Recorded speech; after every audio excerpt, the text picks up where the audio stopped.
Good morning, everyone. We're beginning a new series today, a Lenten series out of the book of Ecclesiastes. And I will tell you that I've been teaching adult Sunday school for 35 years or so. And I do not believe I've ever taught through the book of Ecclesiastes before. So this will be a new experience for me and perhaps for you as well. But the more I read Ecclesiastes, the more I think, man, this is a book for our times. This is it. And there are so many lines that we know out of Ecclesiastes, but we probably don't see the thing as a whole. And of course, the theme of the book of Ecclesiastes, you can probably guess if you were doing the Cliff Notes version, vanity of vanities, all is vanity. We're going to talk some this morning about what that means as well. But I want to begin by setting some context. Those of you who read the Dallas Morning News, and I hope you do, have been following the series over the past year that Sharon Grigsby has been writing about the medical staff at Parkland. It's a remarkable series of reports that Sharon has given us. And the latest installment is on the front page of the Dallas Morning News today. And it's following in particular some of the nurses who work in the COVID unit at Parkland. I just highly commend you reading this article, and it is the perfect illustration of what we want to talk about today. So I want to just read you some excerpts from it that I will narrate a bit. The headline of the article says, well, here, I'll show you. This is it, right? Oops, I have to go over this way. With each lost patient, they keep grasping at hope.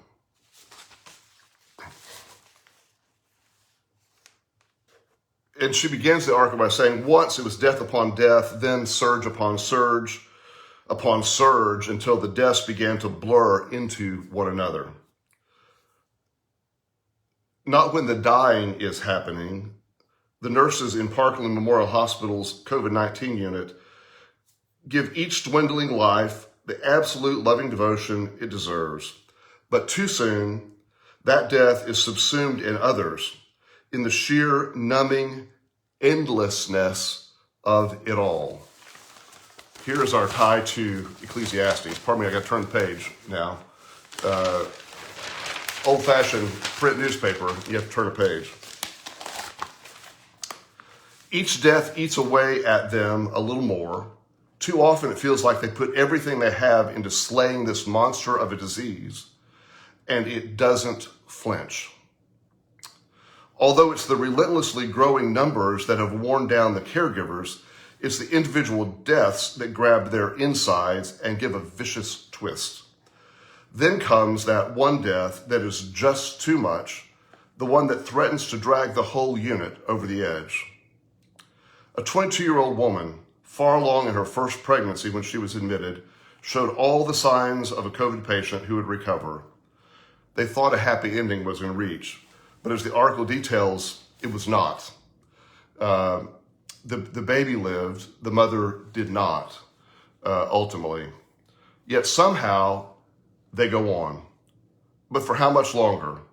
How many more bites can this pandemic take out of their souls? Parkland has lost 339 patients as of Friday to COVID.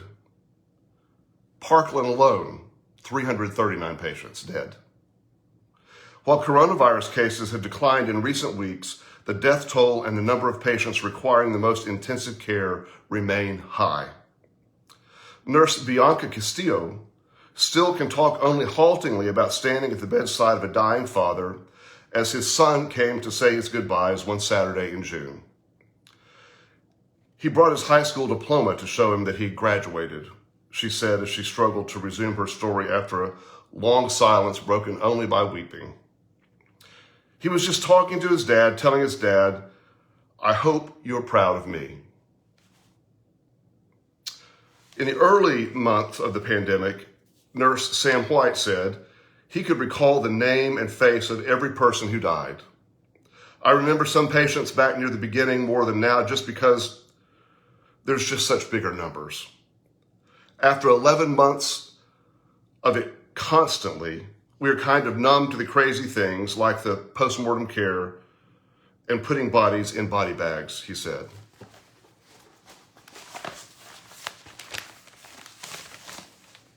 That gives you a sum of this article that I think sets up the stage for us to consider this book in the Bible that is about as Debbie Downer a book as there is in the Bible. It is one that is full of harsh realism, that some people have questioned why it is in the Bible because it's not happy enough, and because it is so brutal in its assessment. And this situation that we're facing with COVID certainly could lead us to join the writer of Ecclesiastes to say, vanity of vanities, all is vanity. What is there? What pleasure or hope is there under the sun? And yet, as we progress in our study, I think you will see that there is a reason for this, and there's a necessary balance. Some of us know people who are just too happy. And that sounds horrible to say, right? That sounds really horrible to say, that you can be too happy.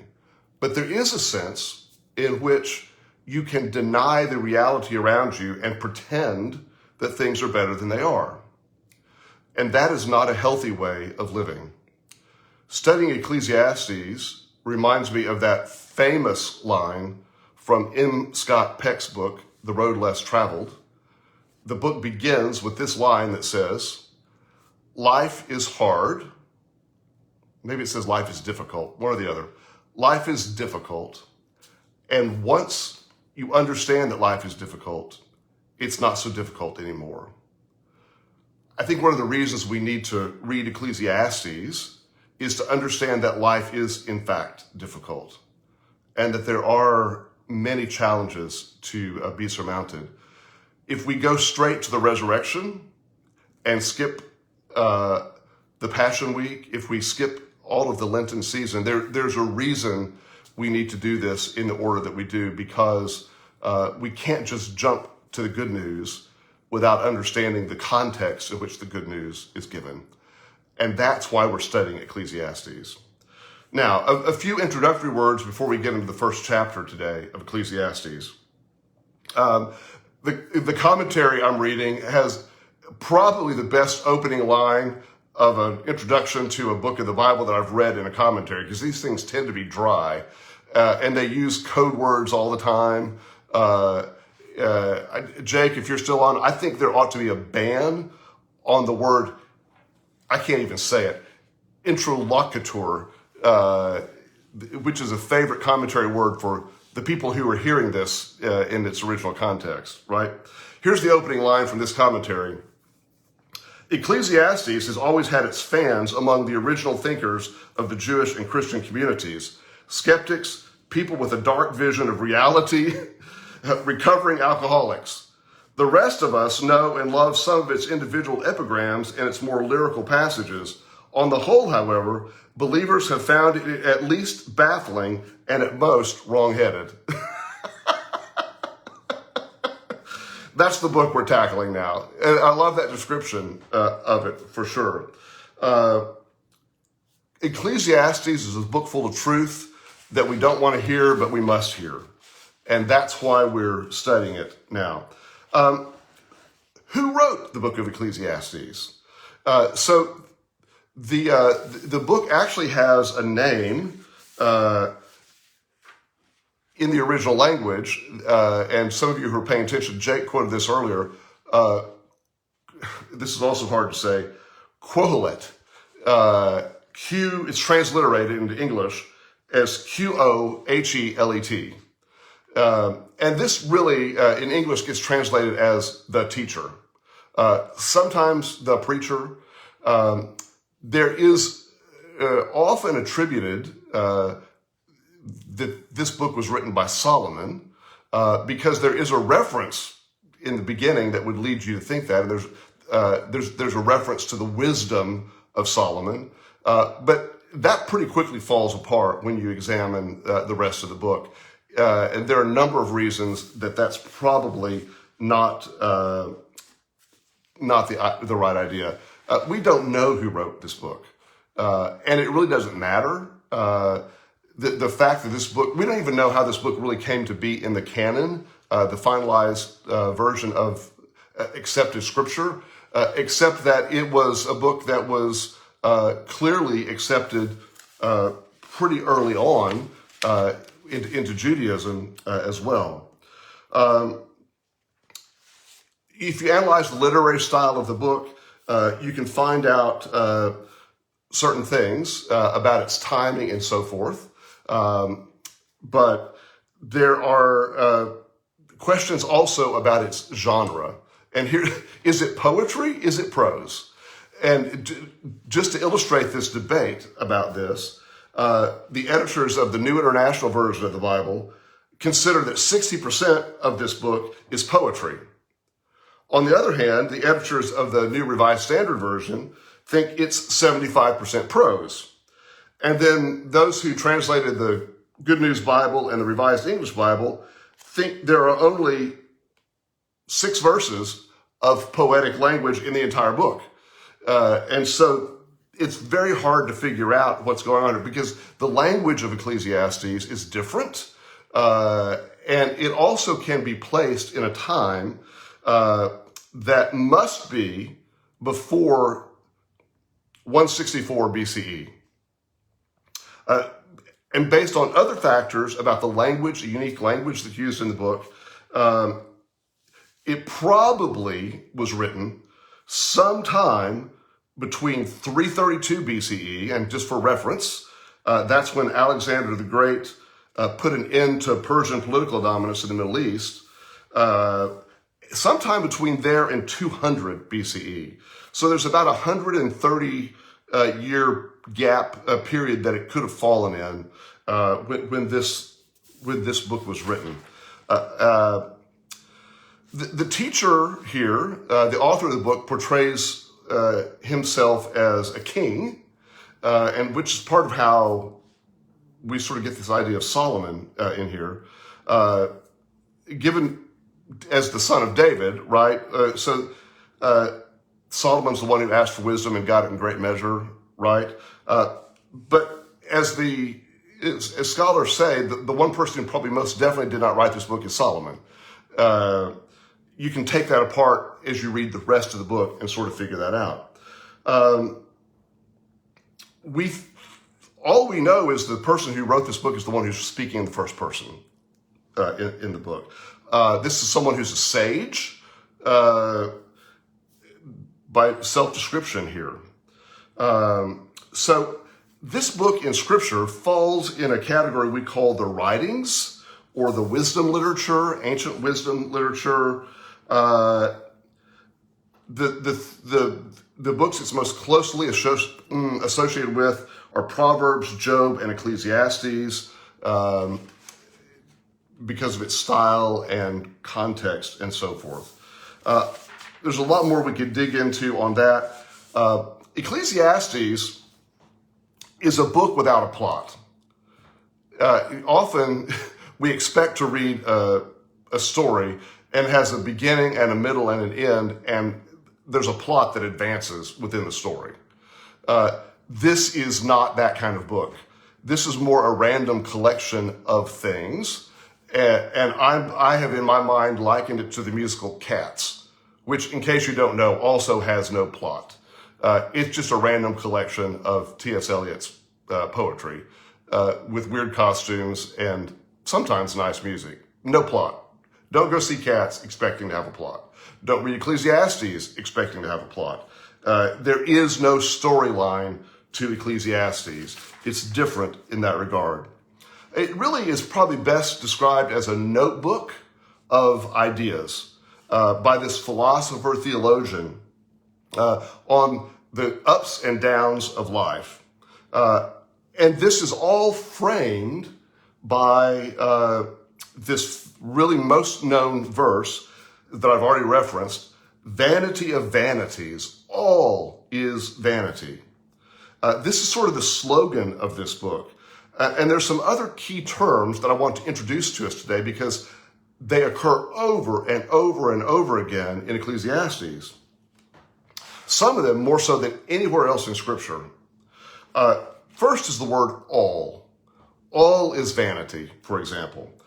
This word occurs in 41% of the 222 verses in this book. Think about that. Nearly half of the verses in the book of Ecclesiastes use the word all. And this is sort of a universal perspective that we see the writer of Ecclesiastes giving us. It is a global perspective, all over and over and over again. The next word is the English word vanity that we've already mentioned. This particular Hebrew word occurs 69 times in the entire Old Testament, and 64 of those, it occurs 64 times other than in someone's name, right? And 38 of those, or 60% of them, occur in the book of Ecclesiastes. So again, vanity, very important word here. What does vanity mean in this case? The meaning is sort of ambiguous here. It describes something probably that's without merit, something that's unreliable, something that may be useless. The writer Michael Fox has said that the most appropriate English rendition of this Hebrew word is absurd or absurdity. That makes sense. All is absurd, right? The next word I want us to pay attention to is the English word toil, T-O-I-L. This is not like the labor that you do for gain that's good. This is really a darker meaning here. Weariness, sorrow, mischief. This word appears 22 times in Ecclesiastes as a noun. And toil and life become synonymous for the writer of this book. To live is to toil. Then the next word is wisdom. 26 times this word is used in the book of Ecclesiastes. Wisdom. Now, unlike wisdom in other books of the Old Testament, Ecclesiastes never defines wisdom as the fear of the Lord, as we know, say, from Proverbs or from Job. This is a different vision here. The word wisdom in Ecclesiastes is more of an intellectual skill used to discover truth. It's the discovery that truth is undiscoverable, as a matter of fact. It is an endowment given to wise people, and it can also be considered as a moral value. It's the opposite of folly. Wisdom is the opposite of folly. Also, it is a rich body of understanding that we have here. The final word that I want to call your attention to in the book of Ecclesiastes is the word fate. This word appears in the Old Testament only 10 times, and 7 of those are in the book of Ecclesiastes. Fate for the writer of Ecclesiastes is fact. It is something that is decreed by God, even though we can learn nothing about it. Fate is death itself. And I would say that we could read the book of Ecclesiastes as fatalistic as well. It is a book that focuses on, in a sense, a very dark view of God as sometimes predestining us to fate. But there's another way to look at that we'll keep talking about as we go. All right. We talked about absurdity and so forth. The next important thing to note is that Ecclesiastes is not a book about God. It's a book about ideas. And we can talk more of its ideology than its theology, even though certainly there is theology to be drawn from it as well. The author of Ecclesiastes does not try to claim much for God. There's a respect for God, but there's not a deep theological interpretation on its face here. God is portrayed as intimately involved in everything that happens in the world. God is, and here's a quote from another commentator about Ecclesiastes. God is utterly present and at the same time utterly absent. God is present in each event, and yet no event is a place of encounter with God. Events do not speak any longer the language of a saving God. They are there simply. So this is not a book for the faint of heart. There's a lot to dig into on this. Another commentator asks, can we have it both ways? Divine sovereignty over all things and human freedom?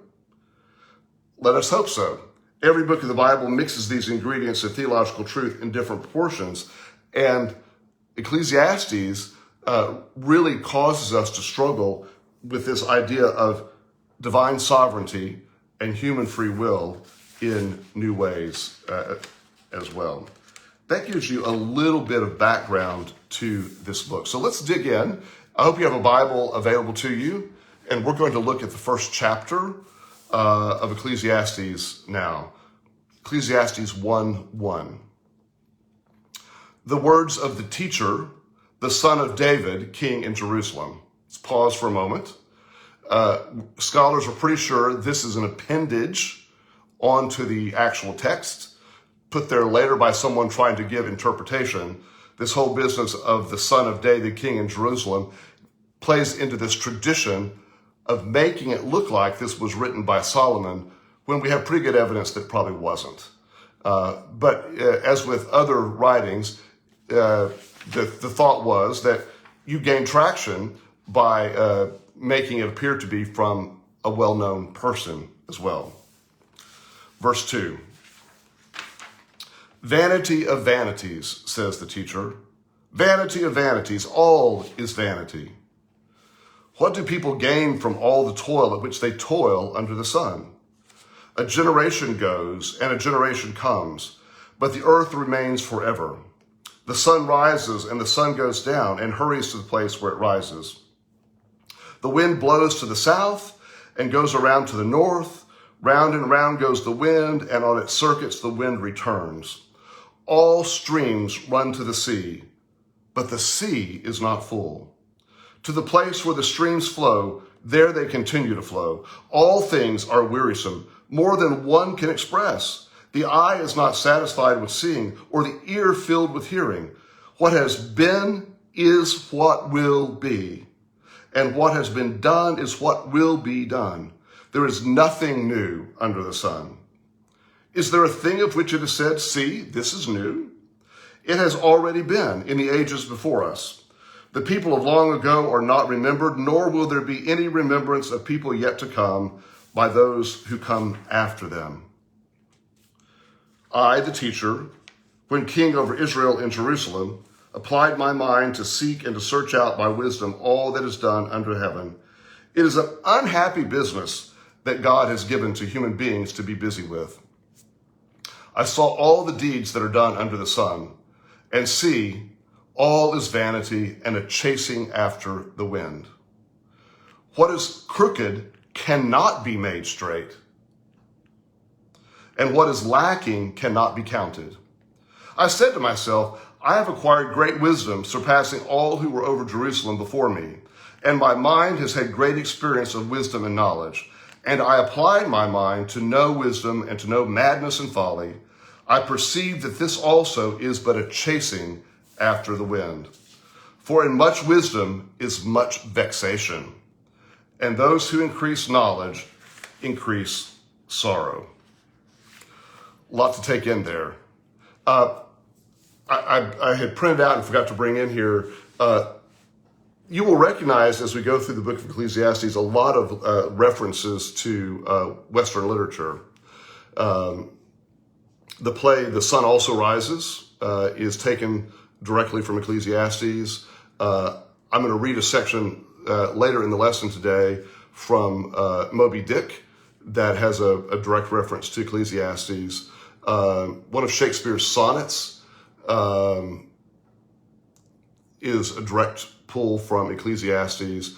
Lots and lots of references. By the way, one that, having just read this passage, you might think is a reference to Ecclesiastes, but actually isn't, is the play Inherit the Wind.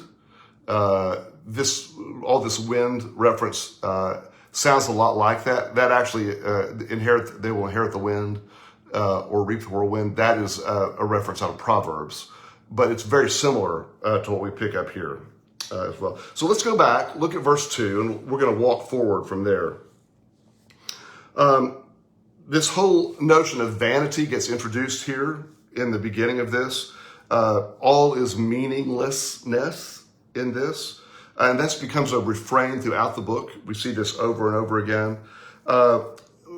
Again, we may translate this as absurdity. As I mentioned before, that seems to communicate pretty well to us, absurdity, a silly or foolish thing, a thing that cannot be made intelligible through any of the ways we normally look at life. And here's the point I want to drive home. I think in our moment, in our time, to understand vanity of vanities is to understand something that cannot be made sense of by us. And certainly we live in a time in which on multiple levels we see things that cannot, we just scratch our heads and say, I cannot understand this. This makes no sense to me. That's the kind of vanity or absurdity that the author of Ecclesiastes is talking about here. It makes no more sense at the end than it did at the beginning. You get all the way through this experience and it still is difficult to make sense of as well.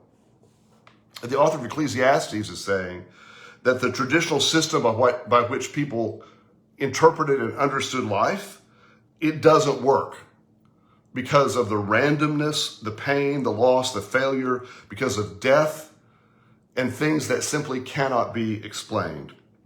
Now, in verse 2, we get a doubling of this word vanities, the English translation of the word. And this is a way of amplifying the effect of it. The same way elsewhere in Hebrew we see Holy of Holies, Song of Songs, King of Kings, that the piling on of the repetition of the word is a way of sort of doing it to the second power, right? Vanity of vanities. So that's like uber vanity, absurdity of absurdities, right? This is probably the best known verse in the entire book. And sometimes we lose the poetic imagery of this. But the idea is not new, because from the beginning of time, people have known the possibility that life is absurd, that sense can't be made of it, and that it has haunted our human consciousness as well. We've got to acknowledge, though, that this truth, it is truth. This truth is only a partial truth. Life is absurd, yes, until there's some meaning that's thrust upon it in an act of courage or faith. So I go back to that opening line of M. Scott Peck's book. Life is difficult, but once you understand life is difficult, it's not as difficult, right? So one of the big themes of this book is that God wills that we enjoy our lives, and in that teaching, there is an existential respite from the absurdity. There is buried in the absurdity of life the love and the hope of God that challenges us nonetheless. Now, moving on to verse 3. what do people gain from all the toil at which they toil under the sun? Here again, the use of the word toil repeatedly in this. One of the problems with this passage is it goes against our good Christian notion of what we would call the Protestant work ethic, because Ecclesiastes undercuts this notion that if you just work hard enough, God will reward you for the things that you do. And Ecclesiastes chops that off at the knees and says, no, not so fast. That's not always the way it works. And this is an important reminder for us who feel like we have pulled ourselves up by our own bootstraps and we've made something of our own lives, because there is in that a notion of vanity. It is often a denial of the reality that we have been fortunate, we've been blessed, we've been given a leg up. Someone maybe made the boots that we pulled up, someone helped us pull them up. Very few of us are truly self-made in that way. This notion of Ecclesiastes is a good dose of humility for all of us about toil as well. Next, we look at this under the sun reference. Here's another phrase that's used 29 times in the book of Ecclesiastes, and it's used nowhere else in the Old Testament. It's only here. It's sort of a cliche, under the sun, right? We've brought it into our vocabulary to use all the time. A variant of this is under heaven. So under the sun, under heaven, essentially meaning the same thing. This is part of the distinct vernacular brought into our culture through the book of Ecclesiastes. What this says to us, though, about the sun rising and the sun going down, it hurries to the place where it also rises, right? It's talking about this cycle of life, this inevitable cycle that goes on. It's an ever-repeating cycle, not just for us day to day, but for generations as well. The sun keeps on rising, the sun keeps on setting. The wind keeps on blowing, and the water keeps flowing to the sea. Regardless of humans coming or going, regardless of our birth or our death, these things of nature keep happening. And there is, again, a humility to be learned from this passage that reminds us that the whole world is not about us, that there is something that in God's creation that's always going on, that's always bubbling, regardless of whether we're here or not.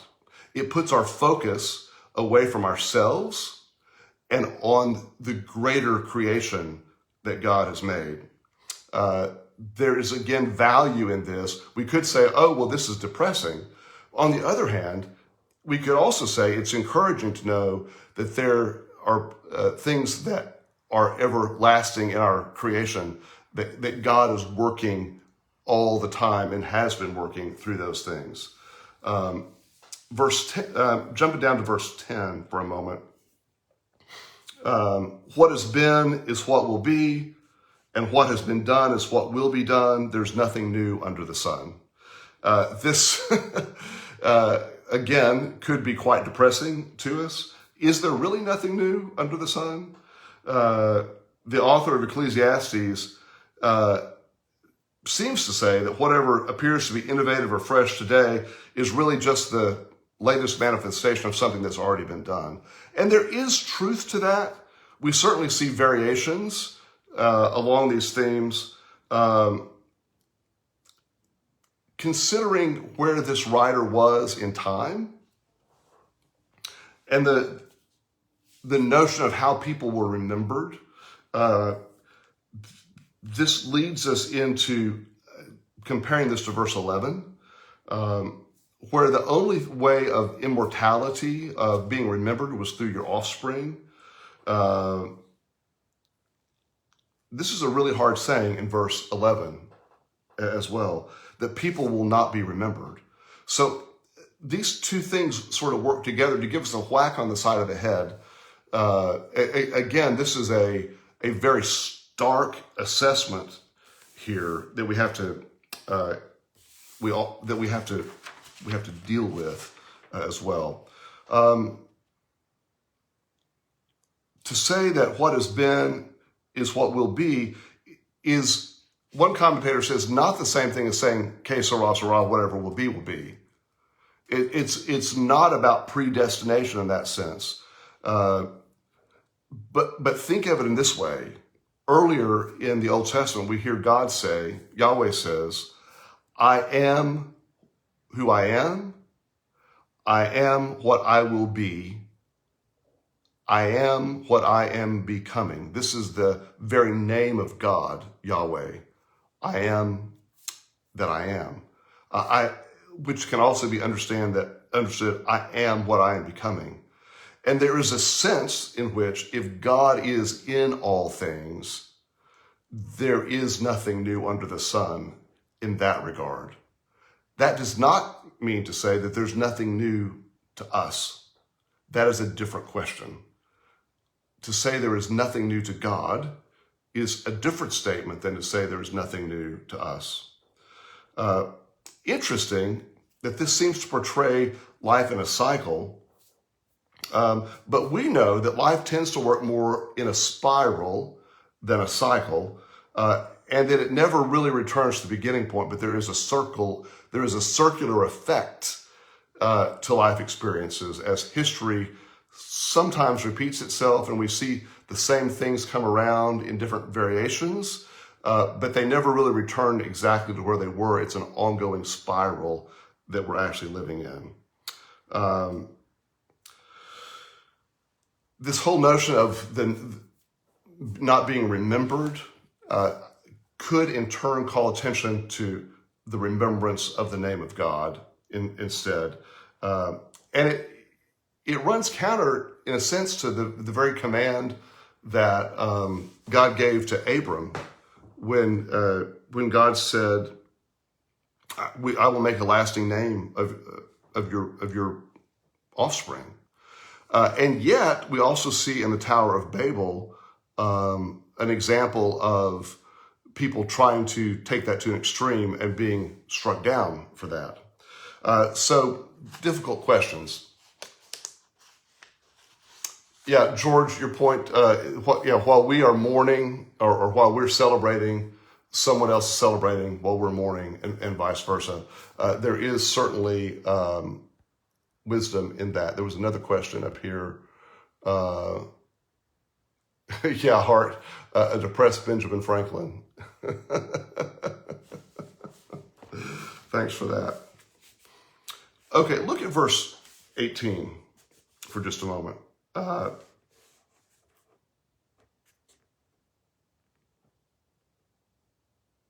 Verse 14. I saw all the deeds that are done under the sun, and see all is vanity and a chasing after the wind. What is crooked cannot be made straight, and what is lacking cannot be counted. This chasing after the wind phrase occurs 9 times in Ecclesiastes. And it's got some variations in it, but it's there 9 times. And it indicates to us a sense of extreme futility and frustration about this. This whole notion that we feel like we are chasing the wind. And again, I want to draw a distinction between the Proverbs that is inheriting the wind or the whirlwind, and the fact that we are chasing the wind. This is talking about futility in life. And certainly that's the way I think a lot of us have felt over the past year of dealing with COVID and in other times of political, economic, social uncertainty as well. It seems like we just can't ever get things figured out, right? There's always a new challenge here. In verse 13, wait, am I in the right place? Yeah, verse 13. We get the first reference in this book to the name of God, first mention of God, and this reference that God has laid upon human beings an unhappy business or a heavy burden. We've talked about that. You can sort of see the notion behind that as well. This last verse, for in much wisdom is much vexation, and those who increase knowledge increase sorrow. Out of this, we get the same notion that ignorance is bliss.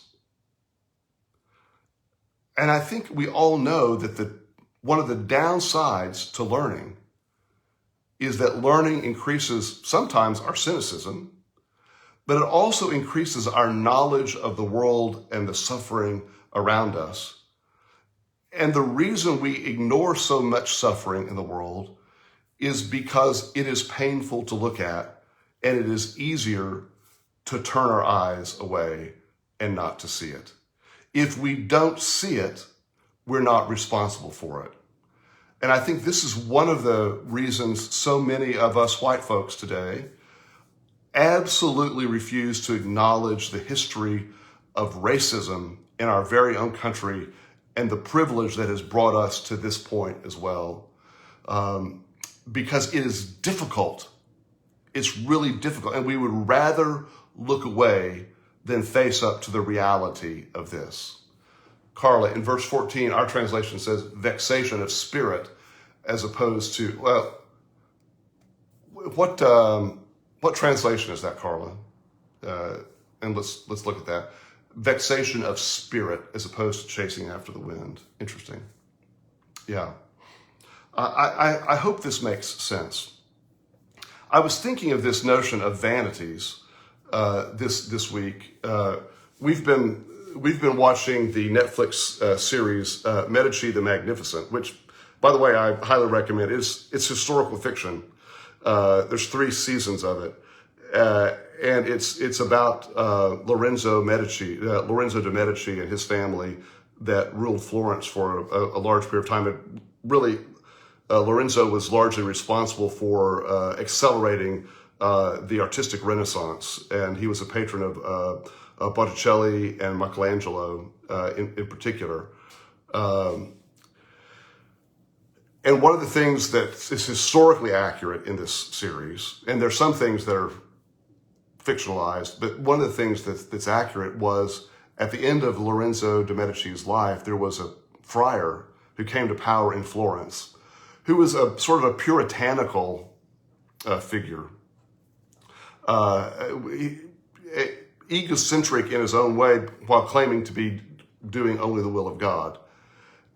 And he saw all of this Enlightenment art and thought as vanity.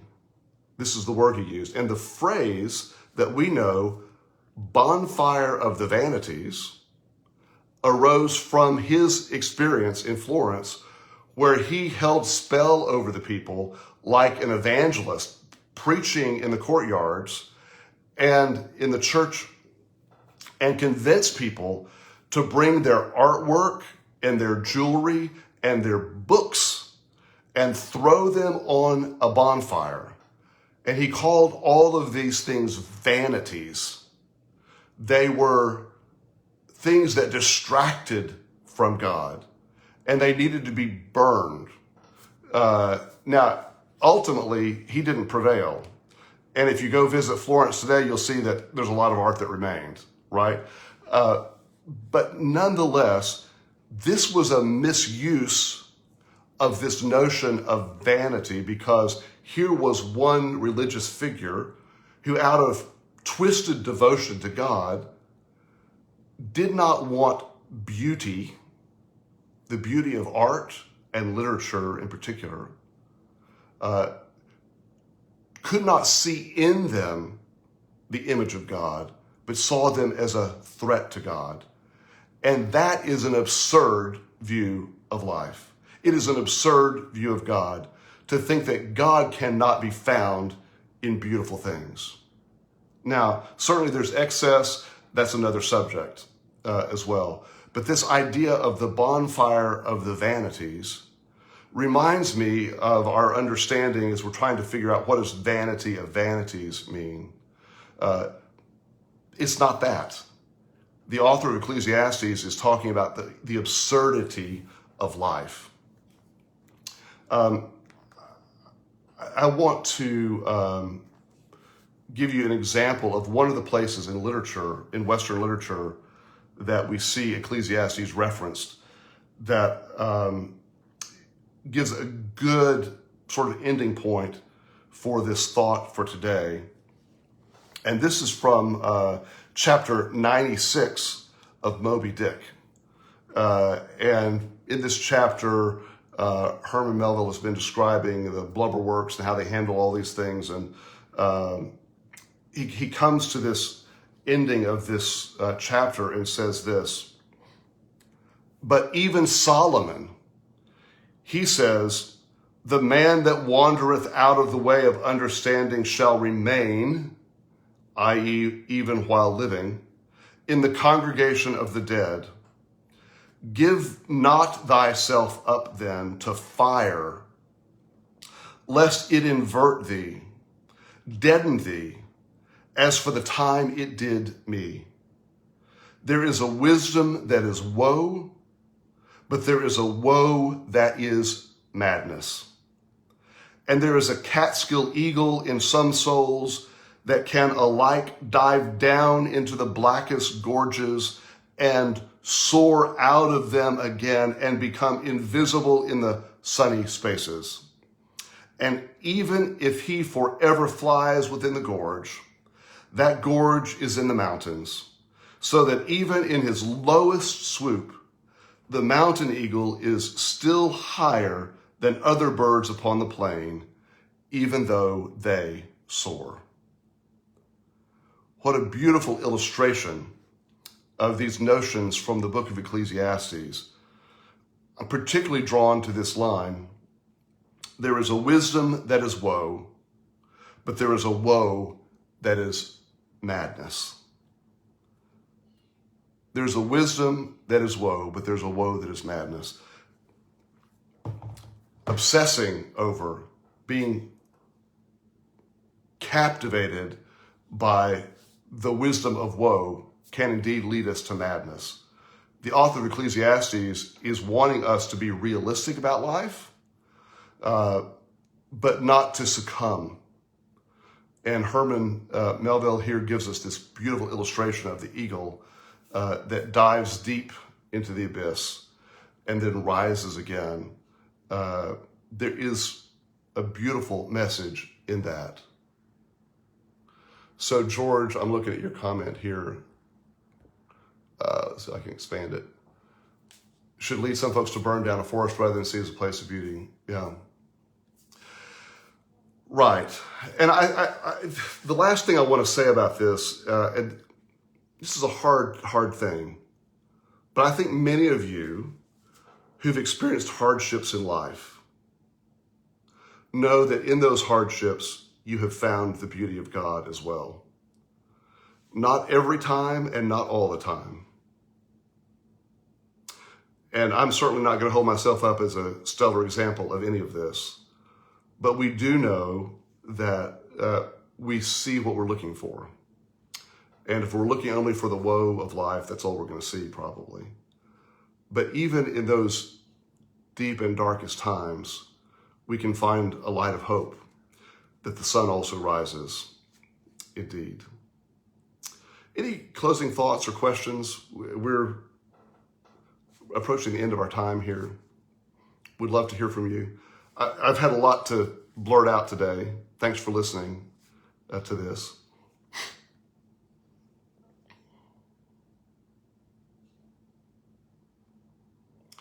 Yeah, looking for a reason seems like madness. And I think this is, Linda, this is one of the secrets of life. It's not to be so cavalier as to think things don't matter, but also to acknowledge there are things that we can't make sense of as well. And that's where we get stuck.